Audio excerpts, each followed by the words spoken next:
Hello, vintage outboard motor fan. This is T Mike. It's another episode of Ship It and Fix It.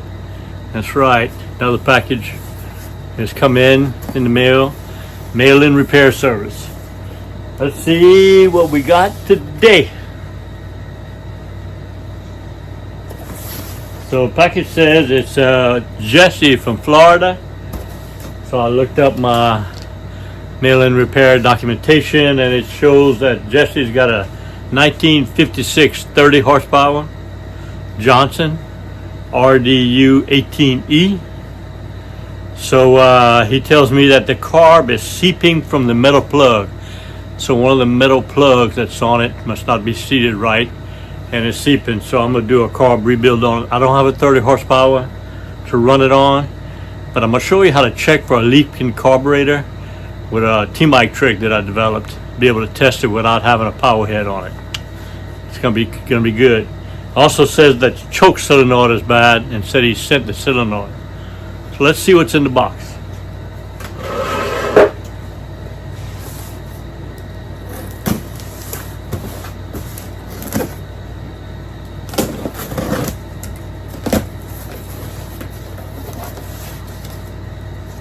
Sure enough, got an envelope in it.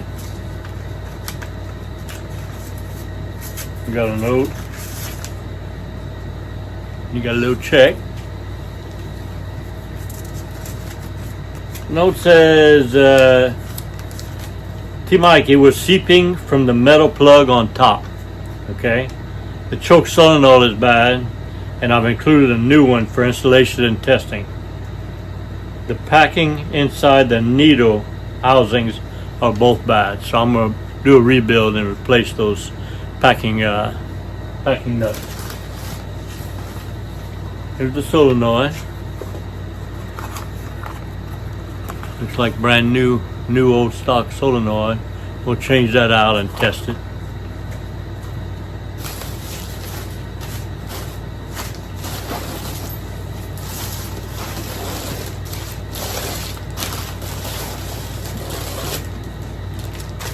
There's the carb.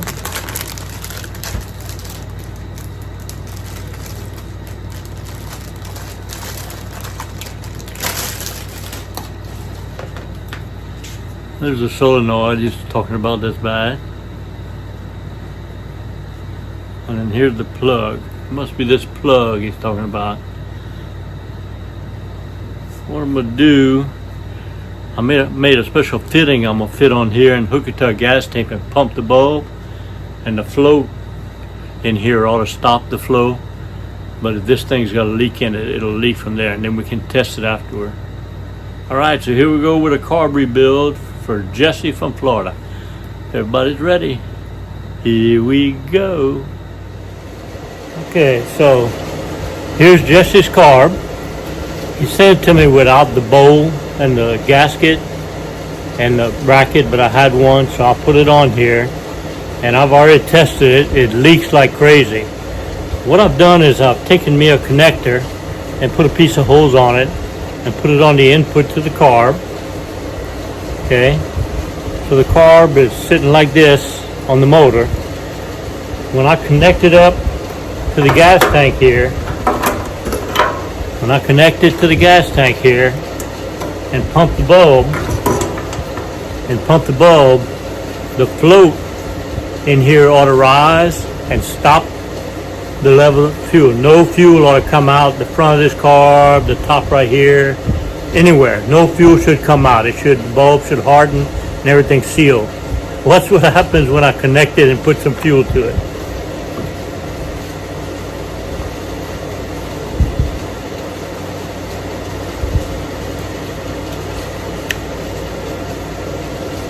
Okay, got it connected.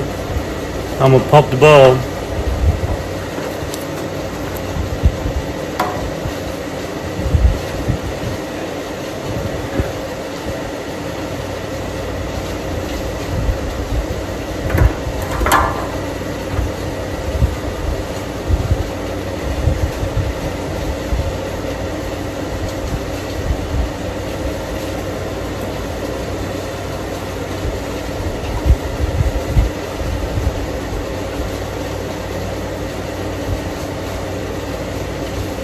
See that fuel coming out of it?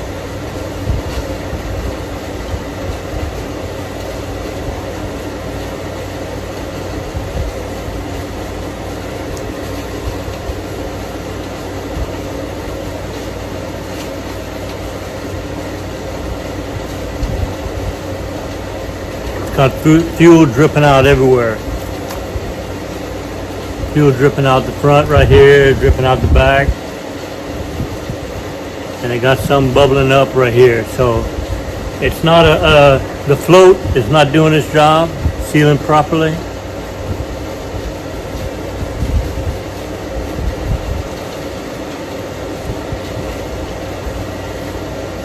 When I move it around, it seals. He's got a sticking float in there. It's sealing up now.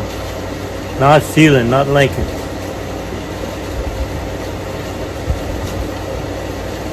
Not linking now when I do. Oh, there he goes.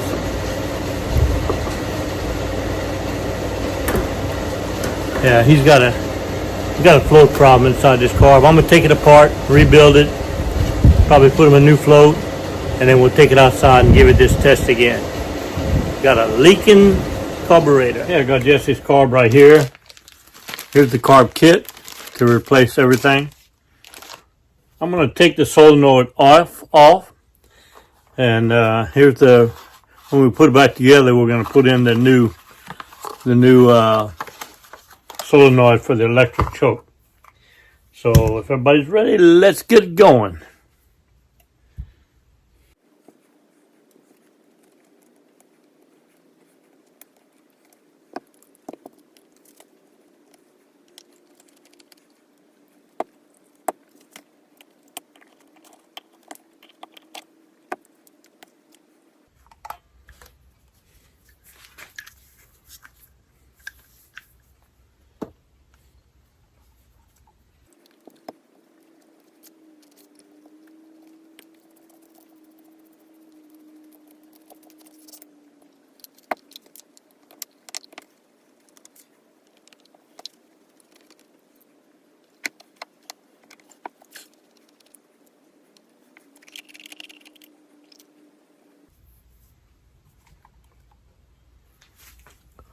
So here's the problem.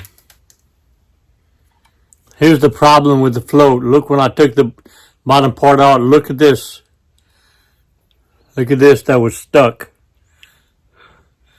This looks like it looks like one of the packing seals on this was hanging on this bowl, and it was clogging the bowl from operating. There's nothing wrong with this carburetor.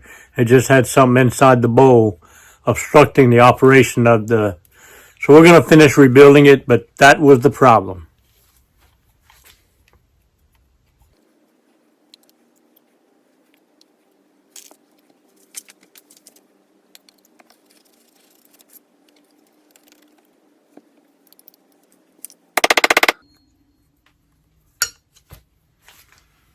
And also, this plug, I hammered on it a few times and it came right out. It wasn't. You have to tap that in with a pin to flatten it out to make it stick. It wasn't stuck.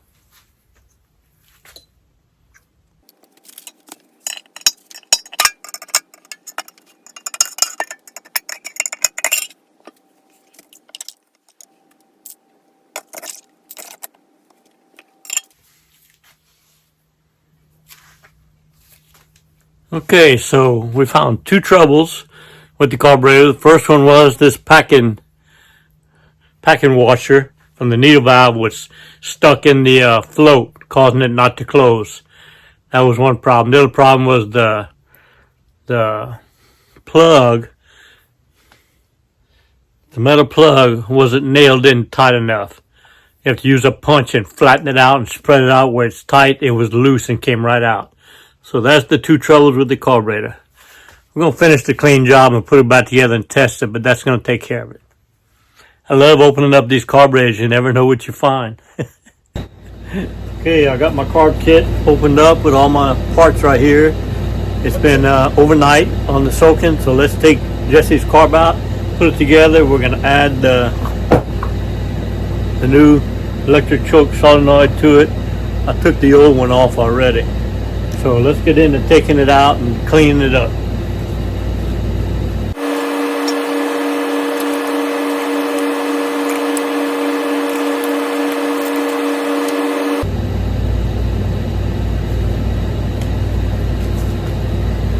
On the other washer inside the carb bowl.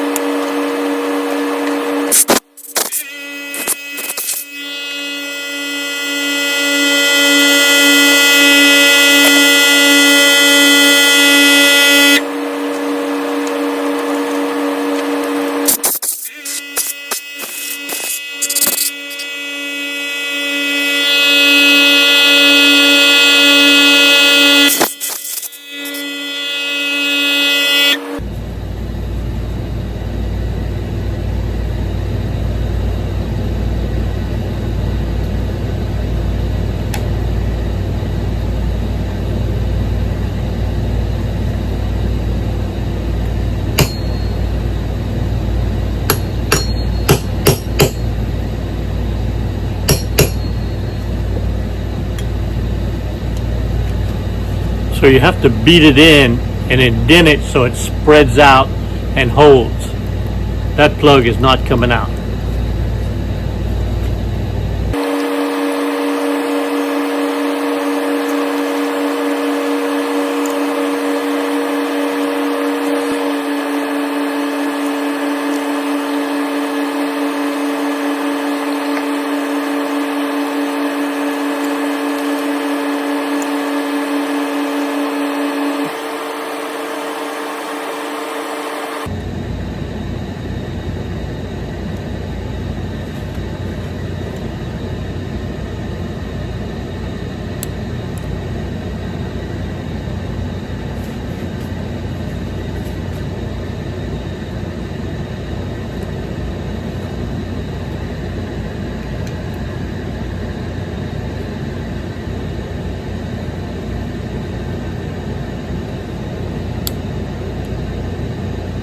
Got to be perfectly level.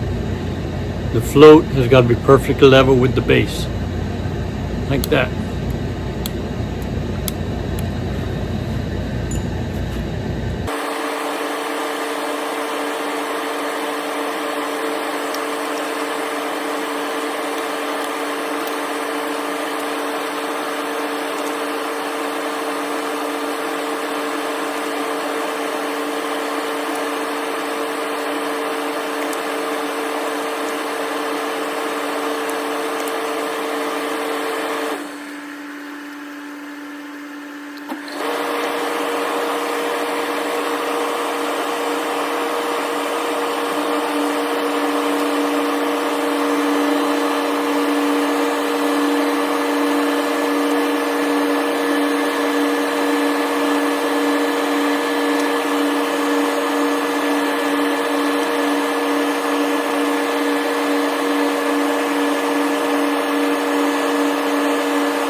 Low speed needle valve on the top of the carburetor has this sleeve in there. It has to go halfway in the threads so that you can get some play.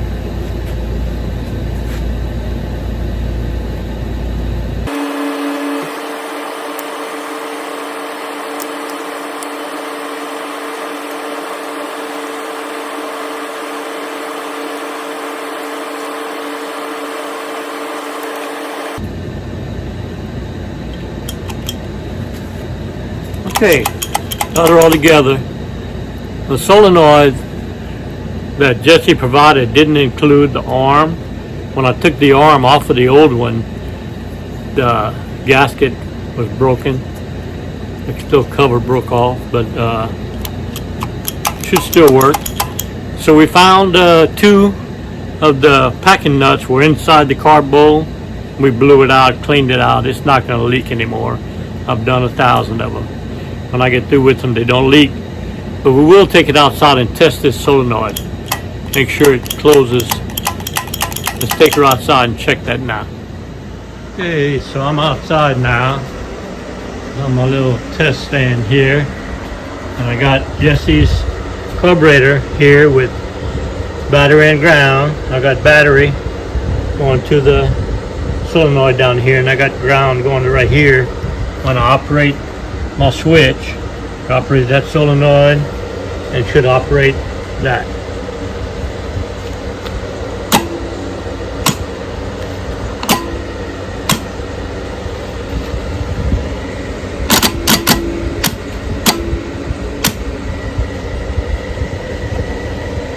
You can see